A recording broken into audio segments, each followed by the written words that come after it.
안녕하세요. 슬립토크입니다. 좋아요와 구독, 알림 설정도 잊지 마세요. 그럼 눈을 감고 이야기 속으로 함께 들어가 볼까요? 이 이야기의 모든 저작권은 공식 채널 슬립토크, 슬립토크에 있습니다. 다른 채널에서 게시된 내용은 모두 비공식이며 허위입니다. 조선 제1부자가 된 며느리, 조선 중엽 때 벼슬아치를 여러 배출했던 김씨문 중에 종가댁이 있었습니다. 하지만 세월은 무정하여 조상의 영화는 온데간데 없이 사라지고 이제는 기와집 처마만이 옛 영화를 말해주고 있었지요. 이 집의 장남 김진수는 28살의 나이에도 과거 공부에만 매달려 있었습니다. 아버지, 이번 과거에서는 꼭 급제하겠습니다. 라고 말할 때마다 김진수의 아버지 김대감은 속으로 한숨을 쉬곤 했습니다. 벌써 6번째 떨어진 과거였거든요. 그해 봄 김진수는 이웃 마을 박씨 집안의 둘째 딸 옥부이와 혼인을 올렸습니다. 옥부이는 18살의 처녀로 눈썹이 초승달처럼 아름답고 마음씨가 착한 아가씨였습니다. 하지만 그녀가 시집온 김씨댁의 형편은 말이 아니었지요. 혼례 첫날 밤 옥부인은 남편 진수와 함께 작은 사랑채에 자리를 잡았습니다. 방 한켠에는 구멍 뚫린 이불 한 채에 삐걱거리는 낡은 소반 하나가 전부였습니다. 옥부인은 이것이 현실이라는 걸 받아들이며 마음을 다잡았습니다. 친정에서는 넉넉하진 않아도 굶주리지는 않았는데 이 집은 달랐습니다. 시집 온 지 사흘째 되던 날 아침, 옥부인은 시어머니를 따라 부엌으로 향했습니다. 시어머니는 말없이 물독에서 물을 퍼다가 어젯밤 남은 찬밥 위에 부었습니다. 어머니, 밥을 다시 지어드릴까요? 오기가 조심스럽게 물었습니다. 시어머니는 고개를 저었습니다. 쌀이 떨어졌단다. 보리도 한 줌밖에 안 남았고 이렇게라도 배를 채워야 하루를 버틸 수 있어.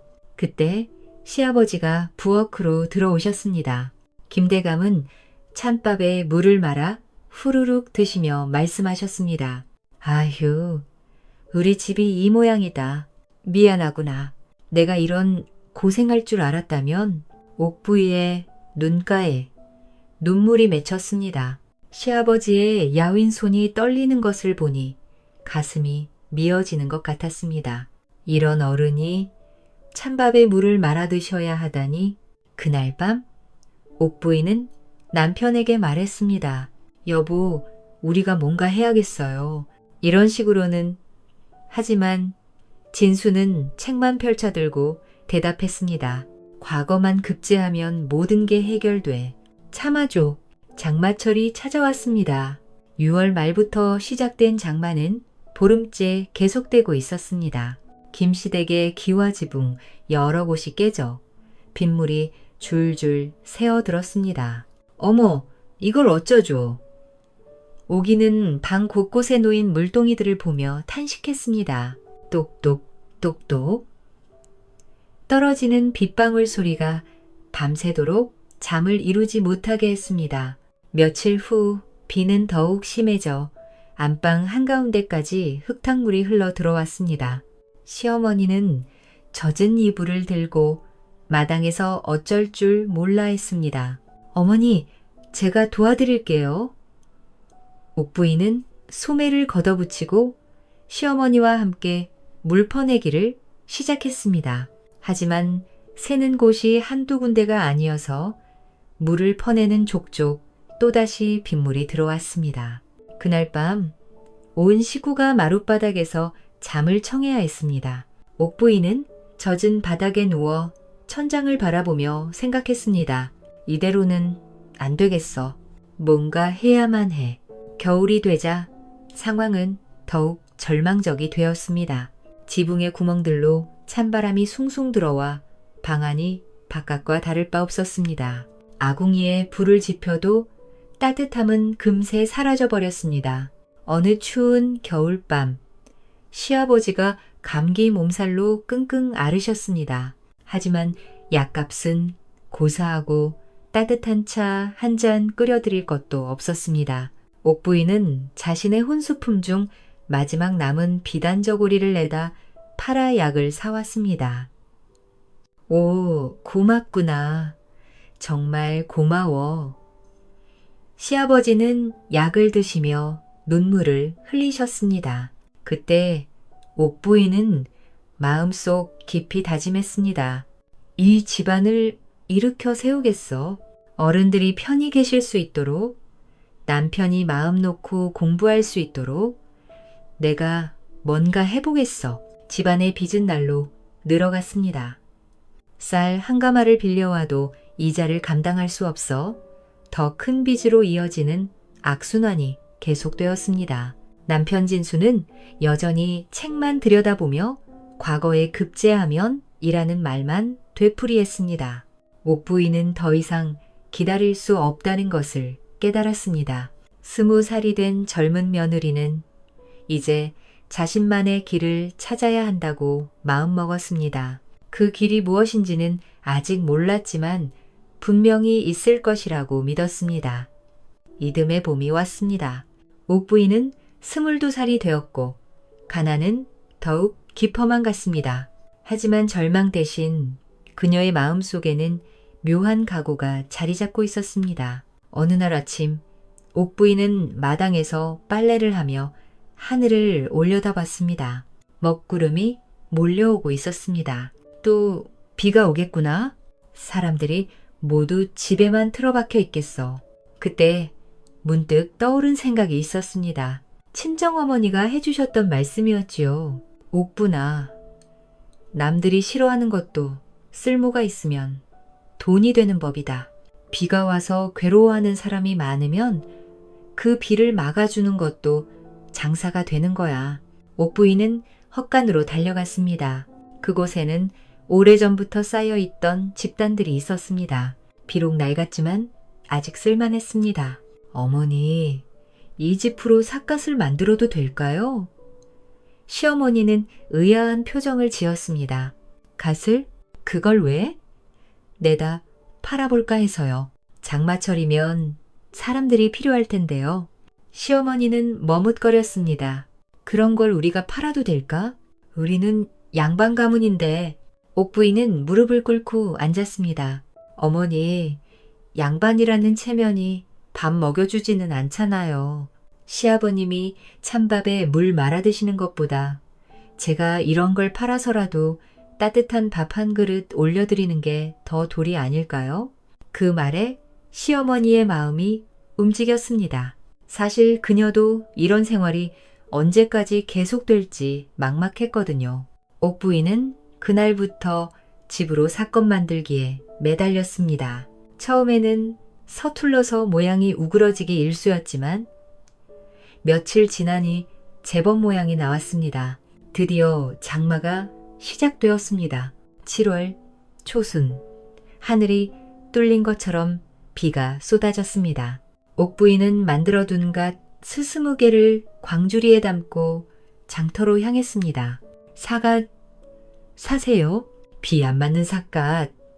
처음에는 사람들이 시큰둥했습니다. 하지만 비가 더욱 세게 내리기 시작하자 하나, 둘 몰려들기 시작했습니다. 아가씨, 이거 얼마예요? 20문입니다. 어머, 다른 데서는 30문인데. 옥부인은 미소 지으며 대답했습니다. 처음 장사라 싸게 드리는 거예요. 대신 좋은 물건이니 써보시고 만족하시면 다음에도 찾아주세요. 그날 사갓이 모두 팔렸습니다. 옥부인은 생전 처음 벌어본 돈 400문을 손에 쥐고 집으로 돌아왔습니다. 비에 흠뻑 젖었지만 마음만은 따뜻했습니다. 어머니, 다 팔렸어요. 옥부이가 기뻐하며 돈을 보여주자 시어머니의 눈이 휘둥그레졌습니다. 정말 이게 다 우리 돈이야. 그날 저녁 식탁에는 오랜만에 따뜻한 밥과 된장찌개가 올랐습니다. 시아버지는 감격해하며 말씀하셨습니다. 오가, 내 덕분에 오랜만에 배부르게 먹는구나. 하지만 남편 진수는 못마땅한 기색이었습니다. 여자가 장사를 하다니 창피해서 어떻게 동네를 다니겠어. 오기는 조용히 대답했습니다. 여보, 창피한 건 굶주리는 거지. 정직하게 돈 버는 게 창피한 게 아니에요. 장마가 끝나자 무더운 여름이 시작되었습니다. 옥부인은 다시 생각했습니다. 이제 사람들이 무엇을 필요로 할까? 답은 바로 부채였습니다. 옥부인은 대나무를 구해와서 부채를 만들기 시작했습니다. 친정에서 배운 바느질 솜씨를 발휘해 예쁜 천을 붙이고 숲까지 놓았습니다. 부채 사세요. 시원한 부채. 이번에는 특히 부녀자들에게 인기가 좋았습니다. 옥부이가 만든 부채는 다른 곳보다 예뻤거든요. 아가씨, 이 부채 정말 예뻐요. 어디서 배우셨어요? 친정 어머니께 배웠어요. 마음을 담아 만들어서 그런가 봐요. 그날도 부채가 모두 팔렸습니다. 옥부인은 이제 확신했습니다. 나도 할 수 있어. 장사를 해서 가족을 먹여 살릴 수 있어. 어느 무더운 여름날, 옥부인은 장터에서 다른 장사꾼들의 푸념을 들었습니다. 에이, 이 더위에 누가 밖에 나와? 장사가 안 되네. 맞아. 하늘이 우리를 못 살게 굴어. 오기는 속으로 생각했습니다. 남들은 하늘을 원망하지만 나는 이 날씨를 돈으로 바꾼다. 비가 오면 갓을, 더우면 부채를 파는 거야. 그날 오기는 평소보다 더 많은 돈을 벌었습니다. 다른 상인들이 힘들어할 때 혼자만 열심히 팔았으니까요. 집으로 돌아가는 길에 오기는 생각했습니다. 장사는 그냥 물건을 파는 게 아니야. 사람들이 필요로 하는 것을 알아보고 그때그때 맞춰서 준비하는 거야. 여름이 지나갈 무렵 김씨댁에는 놀라운 변화가 일어났습니다. 3년 만에 처음으로 쌀 가마니가 창고에 쌓였습니다. 옥부이가 번 돈으로 빚도 조금씩 갚아나갔습니다. 시어머니는 감격해하며 말했습니다. 옥부나, 내가 우리 집 구세주구나. 시아버지도 옥부이의 손을 잡고 말씀하셨습니다. 처음엔 양반 며느리가 장사를 한다고 해서 걱정했는데 내가 옳았다. 정말 기특하구나. 하지만 가장 기뻤던 건 가족들의 얼굴에 웃음이 돌아온 것이었습니다.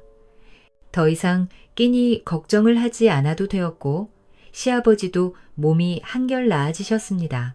가을이 되자 옥부인은 더 큰 꿈을 꾸기 시작했습니다. 이 정도로는 부족해. 진짜 큰 장사를 해서 이 집안을 일으켜 세워야 해. 어느 날 밤 옥부인은 남편에게 말했습니다. 여보, 우리 정말 큰 장사를 해볼까요? 큰 장사?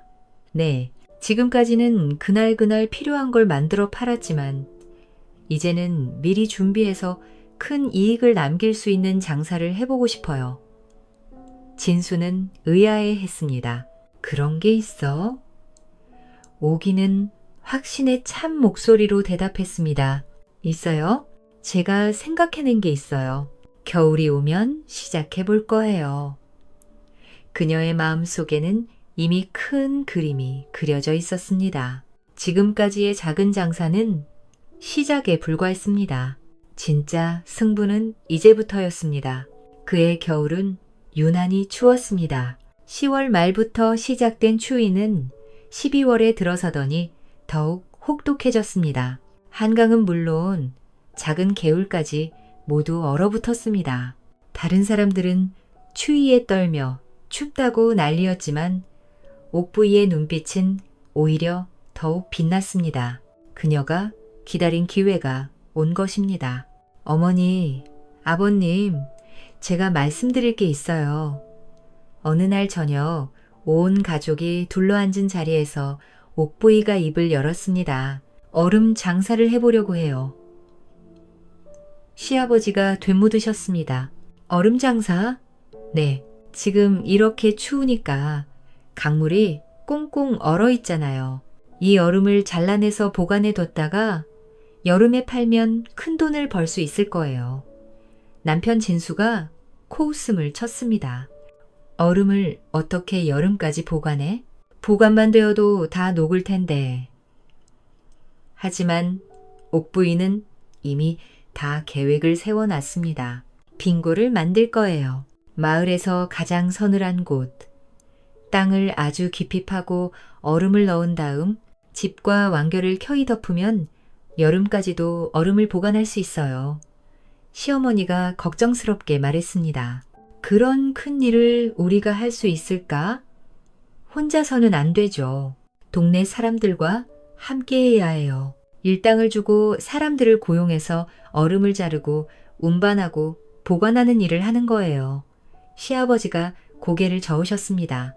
옥부아, 지금까지는 작은 장사였지만 이건 너무 큰 모험 아니냐?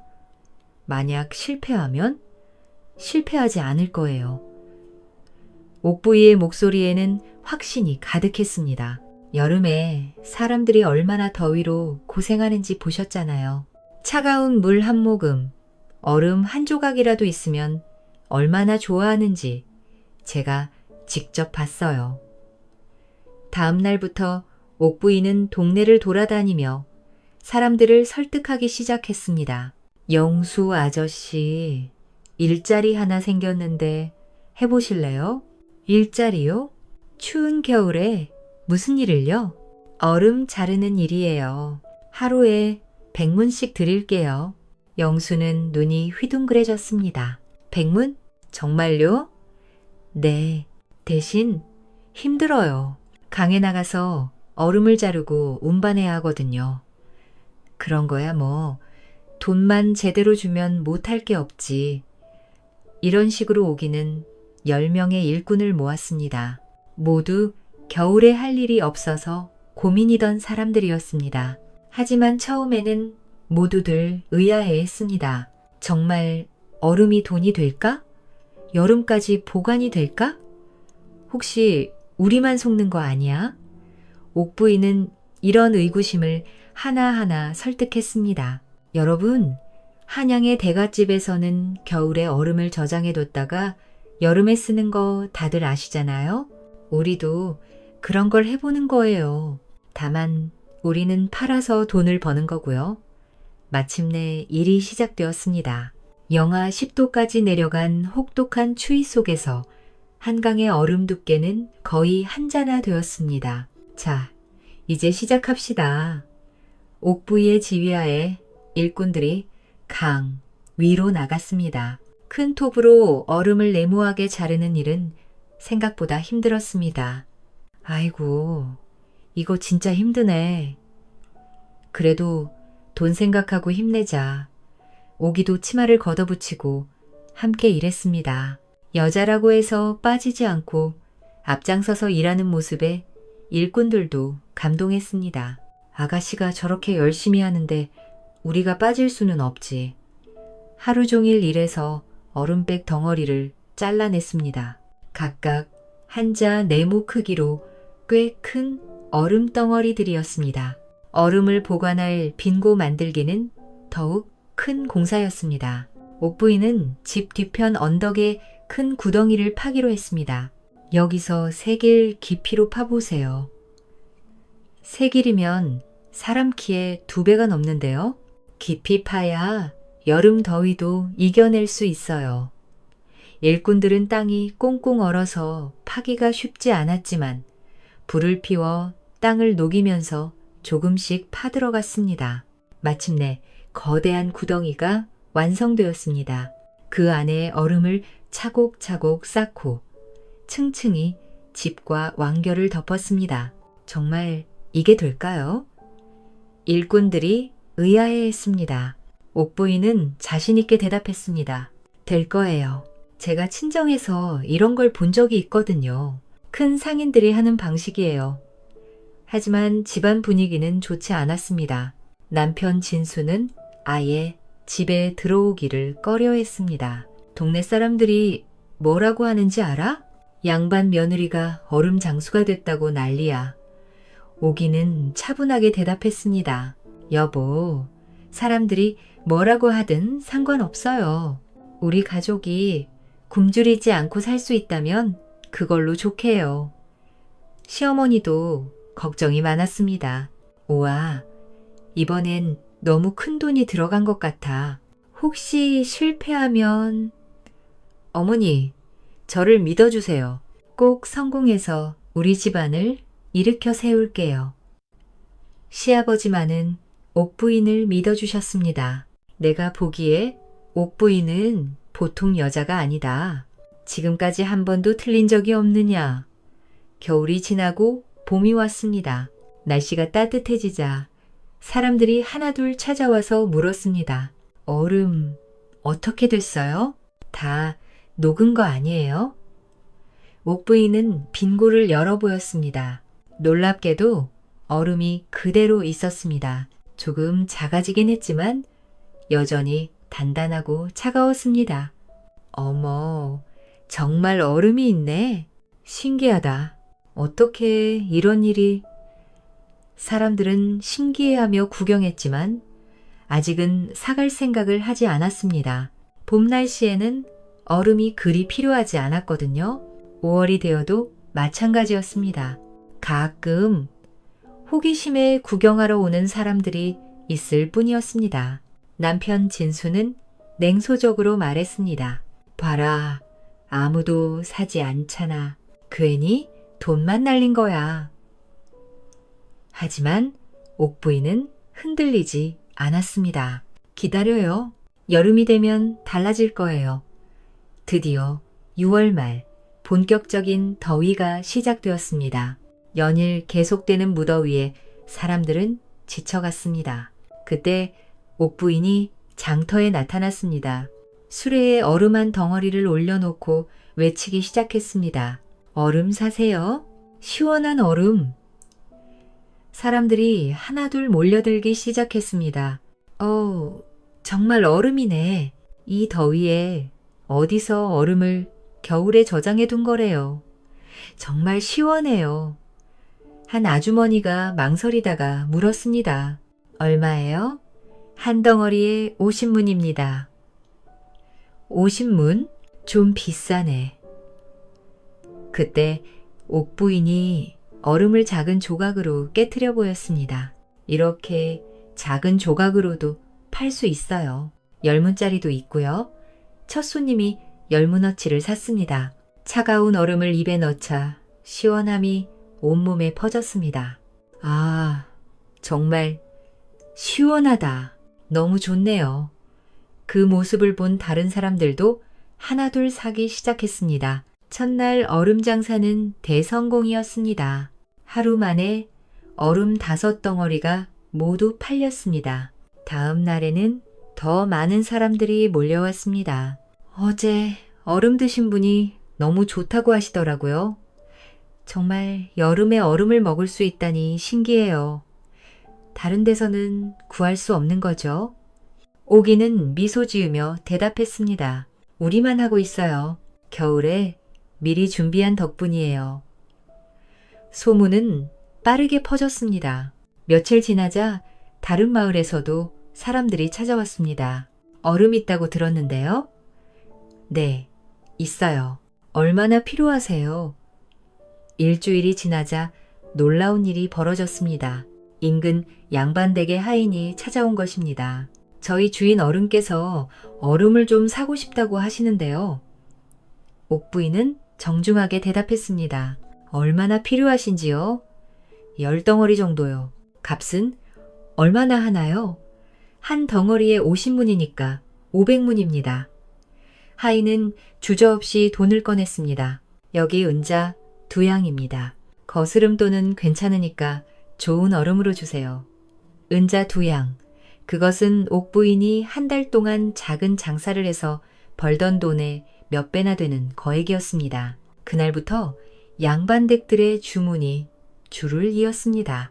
더위에 지친 양반들은 얼음값을 아끼지 않았습니다. 부자 주막들도 얼음을 사기 시작했습니다. 이 얼음을 술에 넣으면 어떨까요? 아, 그거 좋은 아이디어네요. 주막 주인은 얼음을 넣은 시원한 술을 손님들에게 내놓기 시작했습니다. 무더운 여름날, 차가운 술은 그야말로 날개 돋친 듯 팔렸습니다. 이 집 술이 왜 이렇게 시원해? 얼음을 넣었다니까 그렇대. 얼음? 여름에. 얼음이 어디 있어? 김씨 며느리가 파는 거래. 이렇게 소문이 퍼지자 다른 주막들도 앞다투어 얼음을 사러 왔습니다. 7월 중순이 되자 놀라운 소식이 들려왔습니다. 한양에서도 사람들이 찾아온다는 것이었습니다. 어느 날 말을 탄 상인이 찾아왔습니다. 여기가 얼음 파는 곳입니까? 네, 맞습니다. 한양에서 왔습니다. 얼음을 대량으로 사고 싶은데 가능한가요? 오픈이는 놀랐습니다. 한양에서요?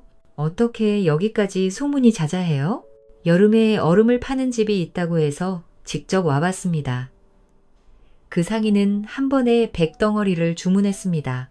그것도 은자로 값을 치렀습니다. 더위가 극심해진 8월에는 얼음 한 덩어리가 은자 한 양에 팔렸습니다. 겨울에 그냥 버려지던 얼음이 은덩어리로 변한 것이었습니다. 어느 날 큰 상단의 우두머리가 찾아왔습니다. 여기 주인을 만나보고 싶소. 옥분이가 나서자 그는 놀랐습니다. 젊은 부인이 주인이요? 네, 맞습니다. 대단하오. 이런 아이디어를 어떻게 생각해냈소? 오기는 겸손하게 대답했습니다. 그냥 가족을 먹여 살리고 싶은 마음에서 시작한 일이에요. 그 상인은 감탄하며 말했습니다. 부인의 지혜와 용기에 감복했소. 앞으로도 계속 거래하고 싶소. 여름이 끝날 무렵 시댁은 완전히 달라져 있었습니다. 얼음 장사로 번 돈만 해도 1000양이 넘었습니다. 이는 보통 사람이 평생 벌기도 어려운 거금이었습니다. 옥부인은 이 돈으로 집을 새로 지었습니다. 기와지붕에 반듯한 한옥이 들어서자 동네 사람들이 모두 구경하러 왔습니다. 저 집이 그 가난한 김시댁 맞아? 맞아. 며느리가 장사를 해서 부자가 됐대. 정말 대단하네. 시아버지는 눈물을 흘리며 말씀하셨습니다. 옥부나, 내가 우리 집안을 다시 일으켜 세웠구나. 조상님들도 고마워하실 거야.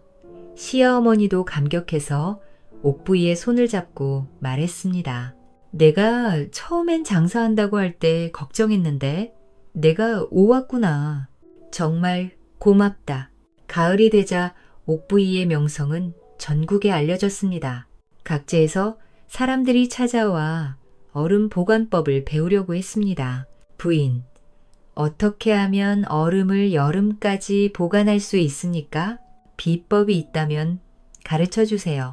하지만 옥분이는 자신의 방법을 숨기지 않았습니다. 오히려 친절하게 가르쳐 주었습니다. 비법이랄 것도 없어요. 깊이 파고 집과 완결을 잘 덮고 정성을 다하는 것뿐이에요. 그런데 왜 다른 사람들은 생각을 못했을까요? 남들이 괴로워하는 것을 기회로 보는 마음가짐이 중요한 것 같아요. 어느 날 한양에서 온 선비가 옥부이에게 말했습니다. 부인은 조선 제1의 지혜로운 부자라고 해도 과언이 아니요. 단순히 돈을 많이 번 게 아니라 없던 장사를 새로 만들어낸 것이니 말이요. 이제 남편 진수도 달라졌습니다. 처음에는 부끄러워했지만 아내가 이룬 성과를 보고는 깊이 반성했습니다. 여보, 미안해. 내가 너무 고집만 부렸네. 괜찮아요. 이제부터는 함께해요. 진수는 과거 공부를 접고 아내의 사업을 도왔습니다. 그의 아는 덕분에 장부 정리와 거래처 관리를 맡았습니다. 역시 부부는 서로 도와야 하는 거구나. 이듬해 겨울 오기는 더 큰 규모로 얼음 사업을 준비했습니다. 빙고를 3개나 만들고 일꾼도 30명으로 늘렸습니다. 이번에는 한양의 지점도 내보려고 해요. 지점? 네. 한양에도 얼음을 저장할 곳을 만들어서 그곳에서도 파는 거예요. 그의 여름, 옥부이의 얼음은 한양은 물론 전국 각지에서 팔렸습니다. 이제 김시댁은 명실상부한 조선의 큰 부자 집안이 되었습니다. 옥분이는 성공한 후에도 동네 사람들을 잊지 않았습니다. 얼음 사업에 참여한 일꾼들에게는 이익의 일부를 나누어 주었습니다. 영수, 아저씨, 오래 몫입니다. 이게 뭐야? 너무 많이 주는 거 아니야? 아니에요. 아저씨들이 없었으면 저 혼자서는 못했을 일이에요. 이렇게 해서 동네 전체가 조금씩 살기가 나아졌습니다. 가난한 마을이었던 곳이 이제는 넉넉한 마을로 변했습니다. 어느 저녁 시아버지가 옥분이를 불러서 말씀하셨습니다. 옥분아, 와서 앉아라. 네 아버님, 내가 평생 별을 얻으려고 했었지만 결국 이루지 못했다. 그래서 우리 집안이 가난해졌지. 그런데 내가 와서 이 모든 걸 바꿔놓았구나. 시아버지의 눈가에 눈물이 맺혔습니다. 가난에 찌들던 집안을 살린 건 벼, 사치도, 학문도 아니었다. 바로 우리 며느리의 번뜩이는 지혜였구나. 아버님, 그런 말씀 마세요. 저는 그냥 아니다. 내 덕분에 우리 집안이 다시 살았다. 조상님들도 기뻐하실 거야. 그로부터 몇 년 후 김시댁은 조선에서 손꼽히는 부자 집안이 되었습니다. 옥분이는 얼음 사업뿐만 아니라 다른 장사도 시작해서 더욱 큰 성공을 거두었습니다. 무엇보다 기뻤던 것은 가족들이 모두 건강하고 행복한 것이었습니다. 시아버지는 편안한 노년을 보내셨고 시어머니는 동네에서 가장 존경받는 어른이 되셨습니다. 남편 진수는 이제 훌륭한 사업가가 되어 아내와 함께 일했습니다. 두 사람 사이에는 예쁜 아들, 딸도 태어났습니다. 엄마, 어떻게 이렇게 부자가 됐어요? 아이들이 물으면 오기는 말해주곤 했습니다.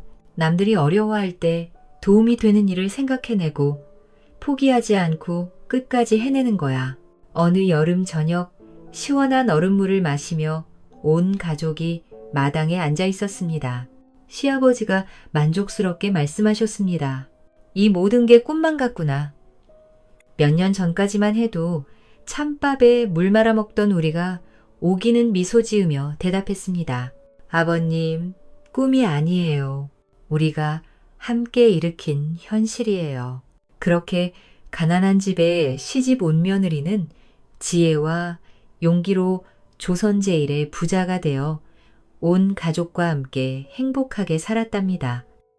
이 이야기는 옥분이라는 젊은 세대기 어려운 상황 속에서도 지혜와 결단력으로 가족과 집안을 구해내는 감동적인 사례입니다.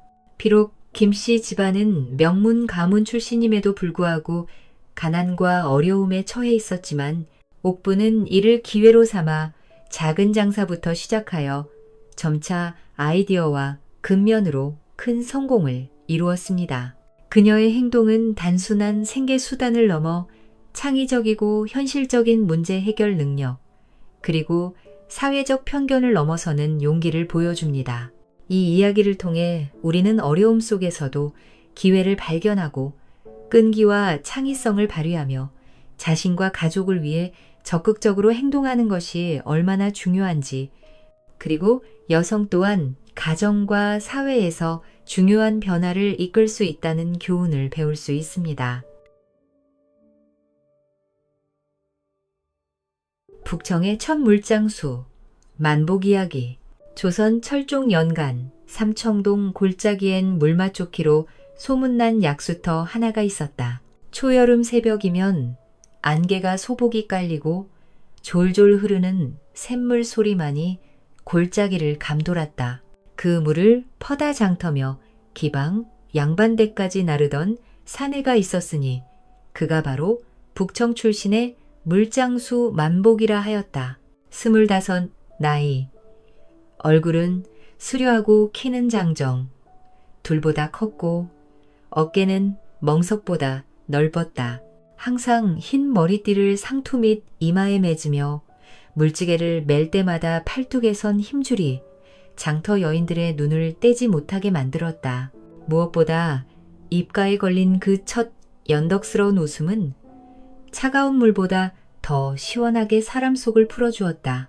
그날도 삼청동 장터는 새벽부터 소란스러웠다. 자, 만복이 올 때 됐소. 주막. 뺑덕 주모가 버선발로 마당을 나섰다. 주모는 된장 항아리에 숟가락을 찔러 넣다 말고 이마에 땀을 훔치며 고개를 들었다. 만복 도령 이팔 청춘. 훨씬 지난 35살 젊은이네. 가슴에 간도 못 맞추네. 오늘 물맛이 좋다 했더니 자네가 늦었군. 그 말의 옆에서 팔을 다듬던 여인 하나가 거들었다. 취하루 기생 홍매가 오늘 아침부터 단장하고 있다더이다. 그 총각? 거기 먼저 들렀을지도 몰라요. 또 다른 여인이 피식 웃으며 바가지를 가슴에 안았다. 요즘은 물보다 물찌개 맨 그 총각을 더 기다리는구먼. 아이고, 세상 돌아가는 것 참. 그때였다. 골짜기 너머에서 찰랑찰랑 쇠고리 소리와 함께 물동이 부딪히는 소리가 들려왔다. 물소이다. 삼청 약수요. 오늘은 첫물이라 더 깊소이다. 장정 하나가 커다란 물지개를 메고 장터로 들어섰다. 햇살을 받은 이마엔 땀방울이 번들거렸고 굵은 팔뚝엔 힘줄이 살아 움직였다. 여인들의 눈이 일제히 그를 향해 쏠렸다. 만복이 왔구먼. 뺑덕 주모가 나서서 물지개에서 물동이를 받았다. 만복은 웃으며 물동이를 조심스레 내려놓았다. 오늘은 한겨울에 묻어둔 바위 밑 물맛이요. 밤새 맑은 뿌리 기운이 스며들었을 겁니다. 그 말에 뺑덕 주모는 물을 한 바가지 들이키고 혀를 찼다. 참, 물맛이 사람 살린다니까. 그러자 다른 여인이 바가지를 내밀며 말했다. 나는 2동이 부탁하오. 내간이 요즘 늘 엇나가거든요. 내 것도요. 우리 애가 밤새 열이 나서. 여인들이 앞다투어 바가지를 내밀었다. 만복은 물을 길어 나르며 사람들과 웃고 인사를 건넸다. 무거운 지게를 짊어지고 다시 언덕을 올랐다. 그 모습을 뒤에서 지켜보던 뺑덕 주모가 혼잣말처럼 중얼거렸다. 그놈 참, 어쩜 저리 곱게 지게를 지는구. 장터 건너편 기방 취하루에선 기생 홍매가 거울 앞에 앉아 붉은 연지를 덧하고 있었다. 그녀는 도톰한 입술을 깨물며 실루엣이 잘 비치도록 등불의 방향을 바꿨다. 오늘은 내가 먼저 물 받을 거야. 복선이보다 한 걸음 먼저 웃어줘야지. 그녀가 속으로 중얼거리고 있을 때 복선은 아랫버선발로 뛰어나왔다. 복선은 부채로 입을 가린 채 홍매에게 나를 세웠다. 언니, 오늘도 또 그의 앞에서 부채춤 생각이에요? 흥, 그의 앞에선 바람 한 줄기도 우아해야지. 넌 부채 들고도 방앗간 돌리듯 하더라. 복선이 눈을 흘기며 말끝을 뱉었다. 오늘은 내 방이 먼저야. 어제는 언니가 선수를 쳤으니까. 행수, 기생이 부엌에서 뛰어나왔다. 야, 또 시작이냐. 바가지 깨기만 해봐라. 그 물장수물, 그냥 물 아니다. 홍합뿌리에 절여온 물이란다. 그러나 기생들은 이미 한참 티격태격 중이었다. 그리고 그 소문은 장터 한가운데까지 번져나갔다. 홍매가 물동이 먼저 받으려다 복선이랑 부딪혀 물을 엎었다더라.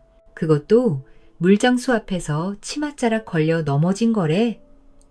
아이고야, 그놈이 물맛에 여인들 정신이 오락가락 하는겨. 장터 여인들의 수군거림은 곧 양반댁으로 번졌다. 안동 김씨댁 조씨 마님은 사랑채 창호를 열어젖히며 하녀에게 물었다. 오늘은 누가 물을 드렸느냐? 만복 총각이 직접 안채까지 드렸습니다. 조씨 마님은 실바늘을 내려놓으며 말없이 고개를 끄덕였다. 하녀가 자리를 물리고 나자 곧 만복이 물동이를 들고 조용히 방 안으로 들어섰다. 마님, 물 한 동이 올립니다. 조씨 마님은 살짝 찻잔을 내밀며 말했다. 자네, 물이 요즘 삼청에서 제일 막다하던데. 물도 그렇고 자네도. 만복은 잠시 말을 잇고 찻잔을 조심스레 받아들었다. 마님 같은 분이 이렇게 말씀하시면 이 총각이 납니다요. 마님은 조용히 웃었다. 그 웃음은 꽃기운처럼 방 안에 맴돌았다. 조씨 마님과 만복 사이의 은근한 기류는 어느 누구에게도 쉽게 설명하기 어려운 것이었다. 말 한마디, 눈빛 한 줄기, 차잔을 건네는 손끝의 떨림에 이르기까지 그 모든 것이 단정하고 조용한 듯 하면서도 깊은 우물처럼 어떤 감정을 머금고 있었다. 그날 이후 마님은 더 자주 하녀를 통해 만복을 불렀다. 물맛을 핑계 삼아 말이다. 저번 물은 조금 덥더군. 이번엔 새벽물로 부탁하겠네. 하녀가 이 말을 전할 때면 만복은 말없이 고개를 끄덕였고 다음 날이면 장터보다 먼저 안동 김씨댁 사랑채로 향하곤 했다. 뺑덕 주모는 이런 분위기를 단박에 눈치채고는 손에 묻은 된장을 털며 말했다. 허허, 조심한님이 원체 조용한 양반이라 했지만 그 물맛 한번 보더니 사무타르구먼. 여인 하나가 귀를 기울이며 속삭였다. 그 총각이 문 닫힌 안채에서 오래 머물렀다던데 하녀가 들어가려다 마님이 손살에 쳤대. 진짜요? 마님 체면에 그런 일까지 말도 마오. 요즘 조씨 아님 화작물도 다시 들리신다던걸요? 그 소문은 곧 기방에도 흘러들었다. 기생 홍매는 어느 날 손님 접대를 미루고 사랑채를 바라보는 창가에 앉아 부채질을 하며 말했다. 그 총각, 요즘 우리 쪽으로 잘 안 오더라. 복선은 고개를 끄덕이며 말끝을 뱉었다. 오늘도 주문의 집으로 먼저 갔대요. 된장간 보러 간다더니 홍매가 눈썹을 찌푸렸다. 아니지. 그는 주모처럼 대놓고 퍼붓는 여인보다 고연마님 스타일을 좋아하는 거야. 복선이 부채를 접으며 조용히 말했다. 그래서요? 그럼 언니는 거울 앞에 왜 앉아 있어요? 기방 안에는 묘한 정적이 흘렀다. 그날 장터에선 또 다른 해프닝이 벌어졌다. 최하루 앞에서 물을 받던 복선이 홍매와 마주친 것이다. 두 여인은 물동이 하나를 사이에 두고 팽팽히 마주섰다. 오늘은 내가 먼저 받기로 했소. 언제 그랬나요? 행수님한테 확인해 보시지요. 웃기시네. 어제 언니 방에 물 넘친 거 그의 일부러 쏟은 거라는 말도 있어요. 헛소리 마오. 그이는 나만 보면 웃는다니까. 결국 바가지가 깨지고 홍매는 실크 치마자락을 밟아 넘어진 채로 복선을 밀었다. 마당엔 물이 흩어지고 사람들은 웅성거렸다. 행수 기생이 뛰어나와 고래고래 소리쳤다. 이년들아, 또 싸움이냐. 물 한 동이에 치맛자락 찍고 서야 되겠냐. 사람들은 이 장면을 보며 수군거렸다. 그 물장수 참으로 여인들 속을 요리조리 잘도 저으니 나는 말이야. 그런 사내들이 제일 무서워. 무섭긴 뭘. 나도 그 총각 한 번은 웃어 준 적이 있다니까. 심지어 장터 너머 술집 뒷방에선 이런 소리도 나왔다. 복선이랑 만복이랑 같이 있었다더라. 아니야. 그 주말엔 홍매가 물바가지 던졌다잖아. 그것도 취화로 2층 창문에서. 뺑덕 주모는 그러한 소문에 휘말리는 것을 달가워하지 않았지만 마음 한편으로는 시샘이 스멀스멀 피어올랐다. 그녀는 어느 날 만복이 물을 지고 오자 일부러 뒷마당으로 부르며 말을 걸었다. 만복도령, 여기 항아리들 좀 봐주시오. 물맛이 변한 것 같아. 만복은 물을 항아리에 붓고 말했다. 된장은 온기보다 마음을 잘 품어야지요. 주모님 마음이 요즘 어떠신가요? 뺑덕 주모는 그 말에 한동안 말을 잇지 못했다. 그런 말 아무한테나 하지 마시오. 오후에 받기 딱 좋아. 그럴까요? 그리고 그 울만 말이오. 나는 자네가 좋다니까. 만복은 조용히 웃었다. 그 웃음은 늘 그러하듯 어떤 마음도 예단하지 않았다. 하지만 장터는 침묵을 허락하지 않았다. 여인들끼리 은근한 기싸움은 점점 더 격해졌고 물동이 하나로 말이 10개가 되고 눈빛 하나로 5해가지가 되었다. 그의 봄 약터물은 더욱 맑았고 만복은 여전히 물을 지고 웃음을 지었다. 하지만 누구도 몰랐다. 그가 밤이면 혼자 초가에 앉아 등잔불 아래 책을 펼치고 있다는 것을.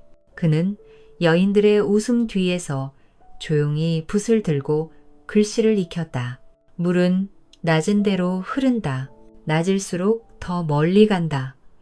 그 글을 조용히 베겼으며 만복은 오늘도 말없이 지게를 올렸다. 봄이 깊어갈수록 삼청동 장터의 열기는 더욱 짙어졌다. 날이 따뜻해질수록 약수터의 물은 맑고 찼으며 만복의 지게는 날마다 무거워졌다. 하지만 정작 무거운 것은 물이 아니라 사방에서 쏟아지는 여인들의 시선과 말들이었다. 장터 여인들 사이에서는 이제 그 물맛은 누구의 것이냐는 묘한 경쟁심이 피어났다. 기생들, 주모, 마님들까지 각자 은근한 자리를 차지하려 했고 누구도 먼저 나선 듯하진 않았으나 누구도 뒤처질 수 없다는 기류가 돌고 있었다. 그날 오후 장터 가운데 우물가에서 기생 홍매와 복선 그리고 뺑덕 주모가 우연히 마주쳤다. 날은 따사롭고 바람은 산뜻했으나 그들 사이엔 눈에 보이지 않는 팽팽한 긴장이 흘렀다. 홍매가 먼저 부채로 입을 가리며 웃었다. 요즘 주모님 땡물 맛이 아주 깊어졌다 하더이다. 뺑덕 주모는 머리를 틀어올리며 말했다. 비결이요? 그 총각이 물찌개지고 뒷마당까지 따라온 날부터요. 복선은 치마 끝을 매만지며 부드럽게 말했다. 그이는 요즘 제 방에도 오래 머무르곤 하죠. 거울 보며 머리 넘길 때마다 꼭 내 눈을 먼저 보더이다. 홍매는 콧방귀를 뀌었다. 내가 만든 물노래를 듣고 웃어준 건 그 총각뿐이었다오. 뺑덕 주모는 피식 웃으며 말했다. 말은 그리들 하면서 결국 그 도령의 입가에 피어난 미소는 누구 덕인지 아무도 모르지요. 셋은 웃었다. 그러나 그 웃음은 칼끝처럼 얇고 날카로웠다. 장터 한쪽에선 여인들이 그 광경을 구경하며 속삭였다. 와, 기생들이랑 주모랑 셋이 저렇게 뭉치다니 세상 끝이 다가온 거 아니야? 물 한 동이 바가지 3개 누가 먼저 받는다고 싸움 날 판이요. 나는 말이야 그 총각이 저 웃음 뒤로 뭘 생각하는지 그게 더 궁금해. 그날 밤 주막 뒤편에선 복선이 홀로 앉아 술을 마시고 있었다. 만복이 물을 내리고 돌아가려 하자 그녀가 그를 불러 세웠다. 만복 도령, 잠깐만. 그녀는 손끝으로 지게끈을 붙잡으며 말했다. 정말 내 마음 모르는 겁니까? 만복은 말없이 그녀의 손을 내려다보다가 조용히 대고했다. 마음을 모른다기보다 받아들이지 못할 뿐이요. 복선은 눈을 감고 웃었지만 그 웃음은 눈물처럼 흔들렸다. 며칠 뒤엔 이런 일도 있었다. 뺑덕 주모가 만복을 부엌 뒤로 불러 조심스레 장 항아리를 가리켰다. 이 항아리 뚜껑이 자꾸 열려 있어요. 혹시 귀신이 들렀는가 싶은데. 만복이 고개를 갸웃하자 주모가 말을 이었다. 사람이 와야 여인들 마음이 들끓는 거요. 자네가 그리 자주 오니 항아리 속 된장도 질투를 하나 봐. 만복은 그 말에 잠시 멈칫하다가 묵묵히 항아리 뚜껑을 덮었다. 뺑덕 주모는 그의 등을 바라보며 조용히 말했다. 나도 가끔 그리 생각해요. 된장보다 오래된 마음이 있다면 그건 아마 이 여인의 기다림일 테지요. 그 말은 장터를 따라 퍼져나갔고 여인들 사이에서 뺑덕 주모도 만복을 탐낸다는 소문이 돌기 시작했다. 기방에서도 이상한 일이 벌어졌다. 홍매가 만복에게 노래를 지어 불렀고 복선은 그걸 듣고 일부러 물동이를 엎질렀다. 저 물맛은 내 것이야. 홍매 언니, 아무리 웃어봐야 그의 마음은 몰라요. 홍매는 검은고 줄을 끊어버리며 말했다. 물맛이야. 다 똑같지. 그런데 그가 내 노래에 웃었단 사실은 바꿀 수 없지. 취하루 행수 기생이 달려와 기생 둘을 갈라놓았다. 그 물장수 하나 때문에 기방이 쑥대밭이 되겠네. 이럴 거면 아예 둘이 줄다리기라도 하지. 그래? 기생들의 다툼, 마님의 정적, 주모의 투정까지 모든 여인이 만복을 두고 무언의 줄다리기를 하고 있었다. 하지만 정작 당사자인 만복은 조용히 물을 짊어지고 골짜기를 오르내릴 뿐이었다. 그는 매일 새벽 약수터에서 천물을 길고 장터에서 말없이 웃었다. 밤이면 초가에 앉아 글씨를 써내려갔다.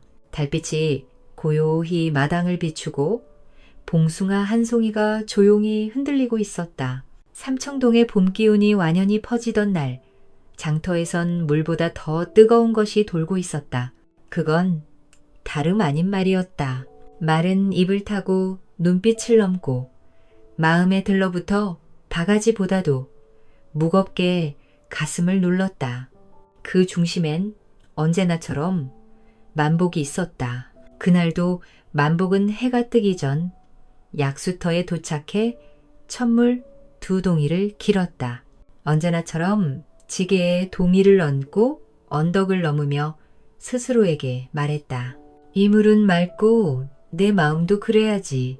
하지만 그의 생각과 달리 장터의 분위기는 하루가 다르게 복잡해졌다.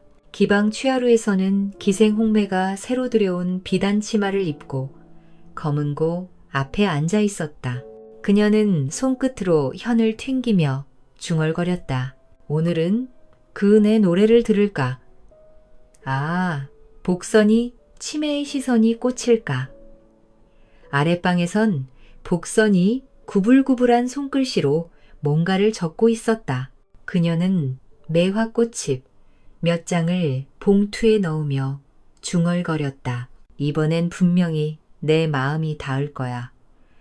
그리고 그 편지는 그날 저녁 만복의 지게에 끼워졌다. 물동이와 물동이 사이 집근 속에 숨겨진 그 작은 봉투를 만복은 아무 말 없이 가슴에 넣었다. 주막 뺑덕 주모는 주모대로 움직이고 있었다. 만복도령, 요즘은 피곤해 보이네. 우리 집에 머물다 가시오. 따끈한 술 한 사발에 등 한 번 지어줄 테니. 주모의 말에 만복은 늘 그렇듯 고개를 숙였다. 마음은 고맙습니다만 오늘은 지게가 무거워 일찍 돌아가야겠습니다. 주모는 빙긋이 웃었다. 그래요. 그 지게 안에 들어있는 건 물이 아니라 여인들의 마음이겠지. 만복은 말없이 웃으며 돌아섰지만 그 말은 오랫동안 귀가에 남았다. 조씨, 마님은 여전히 사랑채 창호 뒤에서 바늘을 들고 앉아 있었다. 하녀가 물을 들이자 조용히 묻는다. 그 총각, 요즘 표정이 예전 같지 않구나. 그러게요, 마님. 너무 사람들의 이목이 쏠려서 그런지 조씨 마님은 조용히 실을 끊었다. 사람들은 물맛보다 물찌개 지는 이가 어느 쪽 눈을 먼저 보는지에만 관심이 많지. 그리고 그 다음 날 만복은 장터에서 아주 이상한 광경을 보게 된다. 기방 앞마당에 홍매와 복선이 함께 앉아 있는 것이다. 두 기생은 같은 물동이를 두고 서로 바가지를 들이밀었다. 언니, 이번엔 내가 먼저다 했잖아요. 내가 웃기시네. 복선, 너 어젯밤에 도령님이랑 단둘이 뒷마당 간 거 누가 봤대? 아니에요. 그이는 그저 나더러 목덜미에 흙이 묻었다고 닦아준 것 뿐이란 말이야. 그래? 그럼 이건 뭐냐? 홍매는 복선이 적은 편지를 꺼내 흔들었다. 이걸 도령님 지게에서 발견했다. 내 글씨 맞지? 복선은 얼굴이 새빨개졌다. 그걸 왜 훔쳐봐요? 훔친 게 아니라 그가 나한테 보여줬거든. 그 말에 복선은 눈을 부릅뜨고 달려들었고 두 기생은 말 그대로 치맛자락을 휘날리며 얽혀 싸웠다. 기방 마당엔 물동이가 깨지고 바가지는 굴렀다. 행수 기생이 뛰쳐나와 둘을 갈라놓으며 고함을 질렀다. 얘들아, 장터 여인들이 다 듣는다. 이 물바가지 싸움 그만 안 해? 그러나 이미 늦었다. 그날 저녁 장터 주모들 사이에선 이런 말이 돌았다. 기방에서 또 싸웠다더라. 편지를 두고 물동이 깨졌대. 그 물장수 총각 하나에 온 삼청동 여인들이 다 미쳐가는구먼. 심지어 아이들까지도 따라 불렀다. 물찌개, 총각, 팔뚝, 굽다. 기생돌이 물로 싸워 누가 웃나? 누가 울까? 조용한 마이 웃는다. 그 노래가 돌자 조심하님은 이마에 손을 얹고 창호를 닫았다. 만복은 점점 말이 줄었다. 그는 여전히 새벽에 물을 길고 낮은 장터를 돌고 밤이면 조용히 집으로 돌아와 등잔불 아래 글을 써내려갔다. 소문은 물보다 빠르다. 말은 바가지보다 무겁다. 사람의 마음은 바가지 안물보다 더 쉽게 넘친다. 그는 그렇게 조용히 적으며 자신이 서 있는 이 자리가 어디인지 점검하고 있었다. 그 즈음 삼청동 장터의 바람은 점점 더 험해지고 있었다. 이젠 기생들끼리의 다툼이나 주모의 애틋한 감정 따위로는 설명되지 않는 어딘가 음한 기운이 장터 전체를 감싸기 시작한 것이다. 그 물장수 총각, 사실은 몰락한 양반집 자제라지 아니래? 북청에서 죄짓고 도망쳐 온 거라던데. 그런데 어쩜 그리 품새가 고울까? 서슬퍼런데 마님들도 총각 지나가면 눈 돌린다니까. 소문은 입을 타고 날개를 달았다. 어느 날은 조씨 마님이 만복이 물지에 손을 얹었다는 말이 돌았고 또 하루는 복선이 밤새 만복과 함께 술을 마셨다는 이야기가 퍼졌다. 심지어 만복이 기방마당에서 검은 고주를 손수 고쳐주었다는 말도 떠돌았다. 만복은 말이 없었다.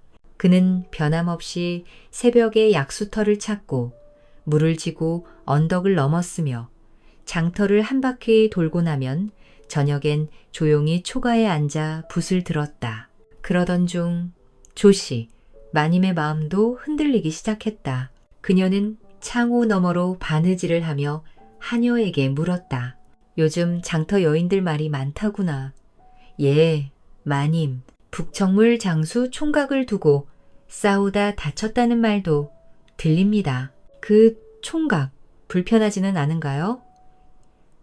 하녀는 조심스럽게 말했다. 아유, 물맛은 여전히 좋습니다.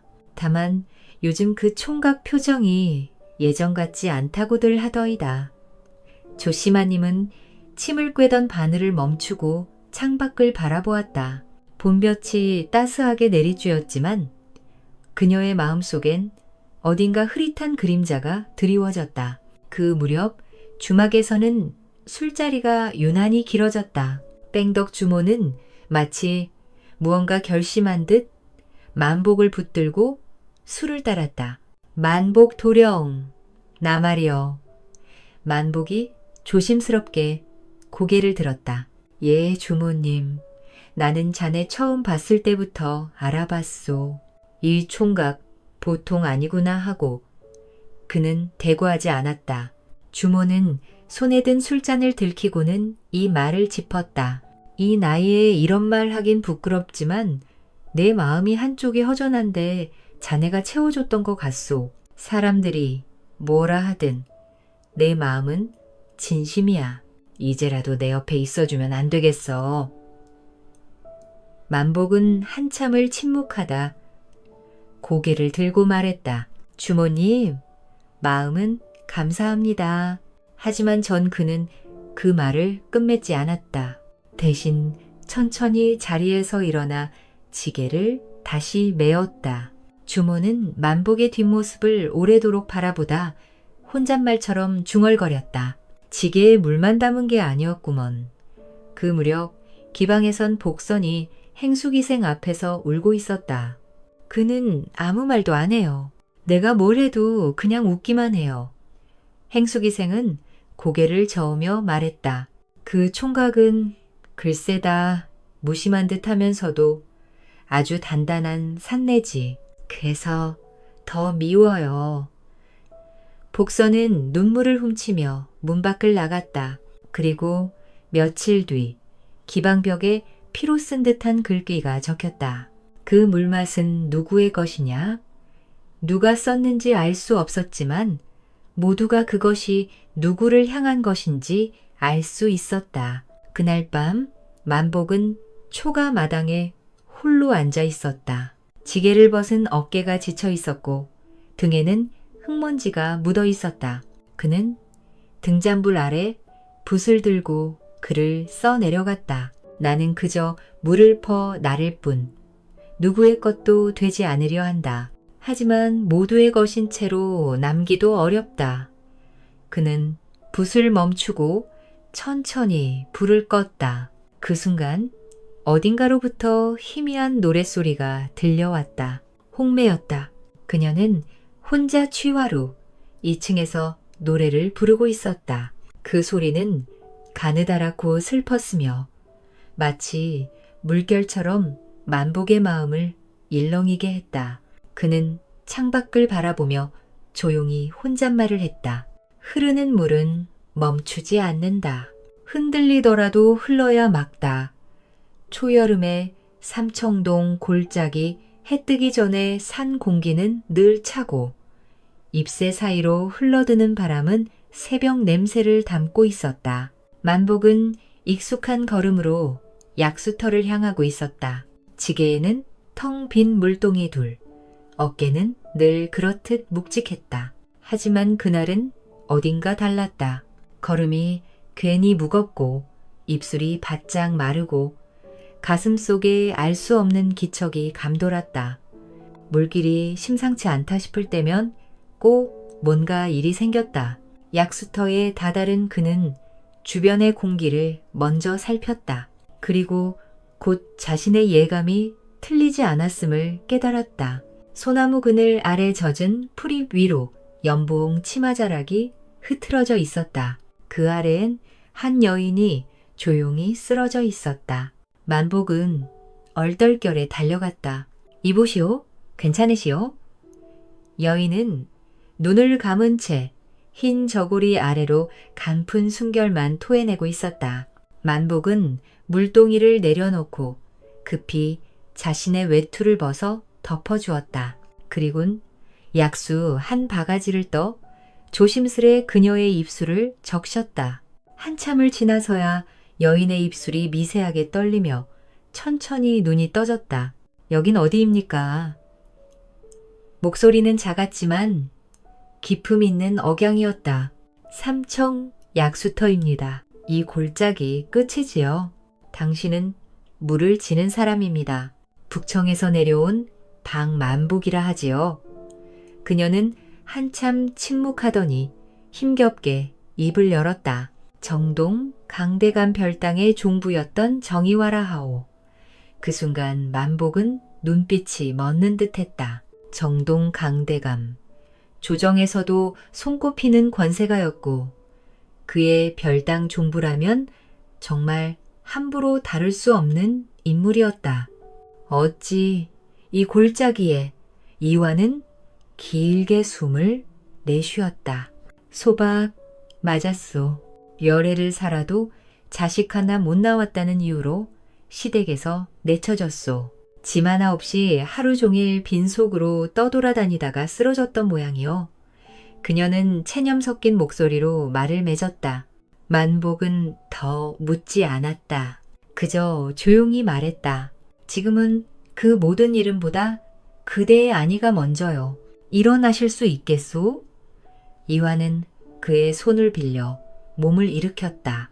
그리고 마침내 만복의 지게에 기대어 그의 초가로 향했다. 만복의 초가는 장터에서 조금 떨어진 골짜기 끄트머리에 있었다. 나지막한 초가에 된장독 셋 장작더미 하나, 물찌개 거리 하나. 그게 전부였지만 여름 햇살이 들면 그만큼 조용하고 따뜻한 곳도 드물었다. 그날 이후 정의화는 그곳에 머물게 되었다. 몸이 회복되는 동안 그녀는 말이 거의 없었다. 다만 새벽마다 일어나 마당을 쓸고 물지개를 조용히 닦았다. 만복은 그런 그녀에게 따로 말을 걸지 않았다. 그저 그녀가 앉은 그 자리가 조용히 환하게 느껴질 뿐이었다. 어느 날 그는 물을 지고 장터에서 돌아왔다. 마당에는 이화가 물지개 끈을 꿰매고 있었다. 손끝은 조심스럽고 표정은 잔잔했다. 이거 달아있었더군요. 매듭을 바꾸면 어깨가 덜 아플 겁니다. 고맙소. 고맙긴요. 저도 한때는 집안 큰 며느리였던 사람이요. 이런 일은 손에 익었지요. 그녀는 조용히 웃었다. 그날 저녁 장작불이 타 들어가던 부엌 앞에서 만복이 말했다. 이 집이 갑자기 밝아졌소. 이화는 눈길을 주며 말했다. 누군가 있어준다는 건 생각보다 따뜻한 일이더군요. 그 말에 만복은 말없이 고개를 끄덕였다. 하지만 세상 일이란 조용히만 흐르지 않는다. 며칠 뒤 장터에선 이상한 소문이 돌기 시작했다. 만복이 초가에 누가 살고 있대요. 몸 아픈 친척이라던데 아주 고왔다는 말도 들리더이다. 그런데 글쎄 대갓집 마님이었다는 말도 있다던데요. 이 소문은 곧 취하루와 주막 그리고 양반대 카녀들까지 흘러들었다. 홍매는 거울을 던졌고 복선은 검은 고를 뜯다가 줄을 끊었다. 뺑덕 주모는 만복을 마당에 붙들고 말했다. 만복도령, 요즘은 눈빛이 자꾸 골짜기 넘어 있어. 내 말 잘 들으시오. 여인들이란 남자의 눈동자만 봐도 그 마음을 읽는 법이요. 만복은 대꾸하지 않았다. 그의 침묵은 점점 더 길어지고 있었다. 하루는 복선이 장터에서 만복의 길을 막았다. 그 여인 누구신가요? 기방에선 이미 만복도령 처리 드렸다는 말까지 나오고 있어요. 그저 몸이 불편한 이유실 뿐이요. 거짓말이면 좋겠소. 그게 아니라면 나는 그 여인을 미워하게 될 것 같아서요. 만복은 그 말을 듣고도 아무 말 없이 고개를 숙였다. 그날 밤 정의화는 아궁이에 장작을 넣으며 조심스럽게 말했다. 오늘 누군가 내 뒷모습을 오래 바라보더군요. 그들도 그대 보면 알 겁니다. 단번에 이 사람은 특별하다고. 그런 말 쉽게 하면 안 돼요. 쉽게 한 말 아닙니다.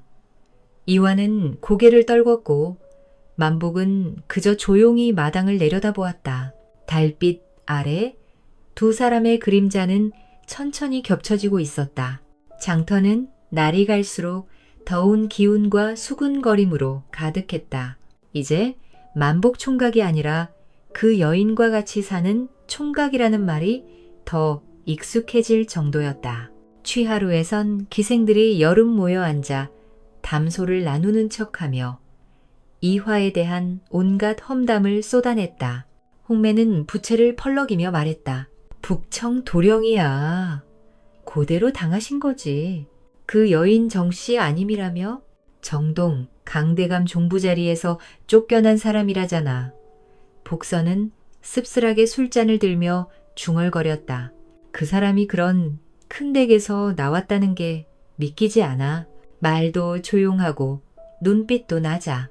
그런데 더 무서워. 기방행수 기생은 한숨을 쉬며 말했다. 어쩌겠니? 남정네의 마음이란 고요하게 흔드는 바람 같은 거에 약한 법이지. 시끄럽게 들이대는 우리보다 말이야. 기방의 공기마저 침울해졌다. 한편 주막의 뺑덕 주모도 이화를 은근히 견제하고 있었다. 한여를 시켜 몰래 심부름을 보냈고 장터 소문을 은근슬쩍 부추기기도 했다. 마님이라더니 물장수 초가에서 지낸다니 겉으로는 고요해도 속은 뻔하지 않나? 하지만 정의화는 그런 말들에 전혀 흔들리지 않았다. 그녀는 아침마다 마당을 쓸고 만복의 물직에 끈을 말려주며 저녁이면 조용히 자신의 머리를 빗었다. 그러던 어느 날 장터 입구에서 작은 소란이 일어났다. 한 사내가 만복을 막아 세웠다. 자네가 북청 물장수라지? 그렇다면 그 여자 정의화 그대 간에 있단 말이 진짜요? 만복은 눈을 가늘게 뜨며 되물었다. 그대는 누구요? 나는 정동 강대감의 오촌 동생이요. 그 여자는 우리 집안 수치를 안고 도망친 여자요. 만복의 얼굴이 굳었다. 도망친 게 아닙니다. 네, 쫓긴 겁니다. 어쨌든 그 여자는 다시 안으로 들일 수 없는 인물이요. 자네 같은 물장수가 어울릴지도 모르겠군. 그 말에 만복은 주먹을 꽉 쥐었지만 침착하게 대꾸했다. 이화님은 그 누구보다 고운 분입니다. 누가 뭐래도 그분이 지켜온 것은 품이었고 버린 것은 당신네 집안이요. 그 사내는 얼굴을 붉히고 돌아섰다. 이 소문은 이틀도 안 되어 장터를 뒤덮었다. 만복이가 강대감 친척이랑 한판 붙었대. 이화, 마님이 그냥 여인이 아니었다더니 진짜였나 봐. 기생들 다 기가 죽었더라. 그 여인은 품위가 달라. 그 무렵 만복과 이화 사이에는 이전과는 다른 정적이 피어오르고 있었다. 하루는 만복이 약수터에서 물을 길다가 나무 그늘 아래 잠시 앉아 쉬고 있었다. 이화가 조용히 다가와 그 옆에 앉았다. 이 동네 시끄럽지요? 그러게요. 물보다 소문이 더 많아졌습니다. 이화는 웃으며 말했다. 예전에야 말이요. 사람들은 제게 예를 갖추고 손을 모았지요. 하지만 그건 제 이름이 무거웠기 때문이지 제가 존경받을 사람이라서가 아니었소. 지금은요? 지금은 아무도 제게 머리 숙이지 않지만 단 한 사람의 정직한 눈을 마주할 수 있으니 그게 더 값지지요. 만복은 고개를 돌려 그녀를 바라보았다. 그녀의 눈은 고요했지만 깊었다. 그리고 그날 밤 초가 마당에선 달빛 아래 두 사람은 서로 한참 동안 두 손을 마주 잡고 있었다. 그 후 누가 먼저라고 말할 수는 없지만 따뜻하게 꼭 안고 다정히 입을 맞추었다. 말없이 등불을 켜고 물동이를 말린 뒤 나란히 앉아 밤바람을 맞으며 서로에게 물었다. 내일은 어디로 물을 져야 할까요? 내 마음이 닿는 곳으로. 초여름 삼청동 장터. 햇살은 더욱 강렬해졌고 장터 여인들의 뺨에는 땀이 송골송골 맺혔다. 그러나 예전과 달리 그들의 시선이 향하는 곳엔 더는 웃음이 없었다. 만복의 어깨 위 물지개는 여전히 무겁고 그의 걸음도 여전히 굳세었으나 그를 보는 눈길에는 미묘한 감정이 일렁였다. 그 총각, 요새 웃음도 덜하더라. 뺑덕 주모는 된장을 휘젓다 말고 누군가에게 중얼거리듯 말했다. 혹시 그 안채 여인 때문이겠지요? 주막하녀가 눈짓하며 대답했다. 마님, 소리를 들었다더니 정말 정동 강대감에서 내쳐진 별당마님이란 말이 사실인가 보구먼. 복선은 입술을 굳게 다문 채 주막 뒷마루에서 이를 악물었다. 그녀는 더 이상 만복에게 다가가지 않았다. 그저 멀리서 바라보기만 했다. 기방 취하로의 홍매는 검은 고름줄을 다시는 고르지 않았다. 손가락에 굳은 살만 늘었고 그녀의 노래는 장터에서 사라졌다. 그녀의 웃음은 사라졌고 대신 거울 앞에서 조용히 머리를 다듬을 뿐이었다. 이 화가 만복의 초가에 머물기 시작한 지 석 달째 되던 무렵이었다. 장터에는 더 이상 장난스런 수군거림 대신 섬뜩한 침묵이 퍼지기 시작했다. 장터에 웬 낯선 산, 둘이 돌아다니며 묻고 다녔다. 정동 강대감 종부였던 정씨가 근방에 산다 들었소만 그들은 장터 약초상에게 주막하녀에게 심지어 취하로 하인에게까지 말을 뿌렸다. 사람들은 입을 다물었지만 뒷담화는 퍼져나갔다. 며칠 뒤 만복의 초가 앞에 휘장을 두른 가마 하나가 멈춰섰다. 가마 안에서 내린 이는 정동 강대감의 동생 강진규, 곧잘 조정에도 드나드는 사내였다. 강진규는 초가 사리문 앞에서 차가운 목소리로 말했다. 정의와 대감? 문패 달고 나간 그날을 잊었느냐? 너 하나로 종친가의 체면이 얼마나 깎였는지 아느냐? 만복이 나서자 그는 조롱조로 말했다. 이복의 물장수 양반, 저 여인과의 인연이 고작 초가 한 칸짜리 정으로 끝날 줄 아나? 그녀의 이름이 다시 조정에 오르내리는 날 자네의 벼슬길도 끝일 걸세. 이화는 아무 말 없이 마루 끝에 앉아 손을 가만히 모았다. 만복은 굳게 입을 다물고 말했다. 그대는 귀한 문 앞에서 나신지 모르나 우리는 물 한 바가지로 따뜻함을 배우고 살았소. 내 이 여인을 거두었기에 내 이름이 더 맑아졌소. 그날 밤 누군가 초가의 벽을 돌로 내리치고 달아났다. 우물통엔 죽은 달이 던져져 있었고 초가 지붕 위엔 누군가 불을 지피다 끄고 간 흔적이 남아 있었다.